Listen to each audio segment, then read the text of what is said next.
Hey everybody, it's Jay Kitchen from jaysbeard.com. I hope we're doing well today. We are doing a review of another fragrance from Oud Attar. This is their Dark Oud. This is, ironically enough, it's really not that dark. Check out the bottle that it comes in. I mean, you're seeing it here, but if you don't mind, please subscribe and smash that thumbs up button. We really, really appreciate it. The information on this is really, it's kind of hard to find. They are not on Fragrantica. I haven't really found them in many other websites, so I went to the source, the Oud Attar website itself. I'm going to read some of the information from the website so you can kind of get an idea of what they consider is important about this scent. Whether you or I do is another story, but this is what the brand is promulgating. Dark Oud from Oud Attar, a classic example of fine and rare oud oil from Egypt, sensual, complex, and alluring. Dark Oud, richly indulgent, expansive and alluring, yet mellow and quietly sophisticated, the signature of oud oils of the finest quality. Rich dried fruit notes are shot through with savory and fresh flashes of green cardamom, aromatic geranium, and ripe pear. With time, Dark Oud intensifies to reveal hidden beauty, an oil of character and originality, of light and shadow, time, revelation, and reflection. Warming to sensual notes of rose and frankincense are intertwined with honied saffron and piquant cumin seeds, settling into textures of sweet ambergris, animalic castoreum, supported by the resinous depths of myrrh and opoponax. It opens strong, very true to character, metallic rose geranium with rich fruit notes, both fresh and dried fruits. Subtle spice facets, particularly green cardamom, cumin, and a hint of saffron. Mellows into rose oil facets, slightly increased metallic geranium sensation with more pronounced saffron highlight and warm cumin texture as it wears. Incense and resin notes, frankincense, myrrh, and opoponax, the latter showing their true character much later than frankincense note. Nice omnipresent chlorine metallic note present from top note, which evaporates smoothly, allowing the bouquet to maintain a fair level of freshness throughout. Balance of spices, floral facets, woody incense notes, and heavier, darker body notes. Base notes are altogether richer, although overall a cleaner affair than some other oud oils, which possess much heavier, intensely notes.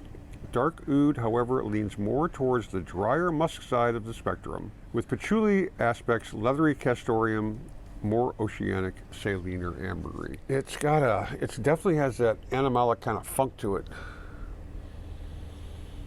It's earthy. It's the oud scent, the agar wood scent is definitely stronger, ironically enough, than in the dark oud oil that we tried.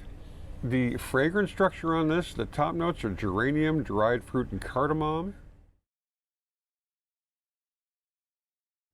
The middle notes are saffron, rose, and frankincense, and the base notes are oud, ambergris, and opoponax. I have to spell that out or sound that out really phonetically. It's nice.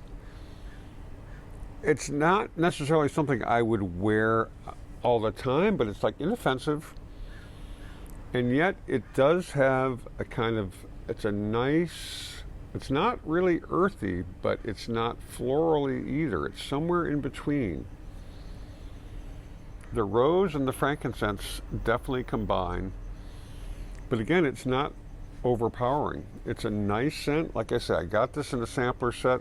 I think there were like 8 different attars in it, and they all come in these small containers, but this will last quite some time, you know, and I think with shipping, because it comes from the UK, I believe it was probably $100 roughly, maybe a little bit less, maybe a little bit more, depending on the exchange rate, because you're paying in pounds or euros. It's very interesting. It's a nice scent. I don't think I would spring for the full bottle because it really doesn't grab me that way, but it's a very pleasant kind of thing if you need to throw something in your weekend bag, you know, just to have a scent of some sort. And it's nice. Is it sexy? I don't find it particularly sexy. It's strong, so it may cover up any nascent body odor you may have. But it's nice. I like it. Again, would I plunk down my money for a full bottle of this? Probably not, and I think the Crow agrees with me. But it's worth checking out some alternative fragrances that are out there, because you just never know what mystery or what holy grail you're going to stumble on. That's why I try some of these fragrances that aren't really in the mainstream for most influencers, from what I can tell. If you enjoyed the review, please smash the thumbs up button, subscribe, let us know what you think in the comments down below if you've tried these Oud Attars or any others. And in the meantime, stay lifted, stay well-groomed, stay smelling fucking awesome. Be kind to our friends, neighbors, and all others. Doesn't cost us anything, and it pays huge benefits. Don't forget that we love you, and we'll catch you on the next video. Cheers, everybody.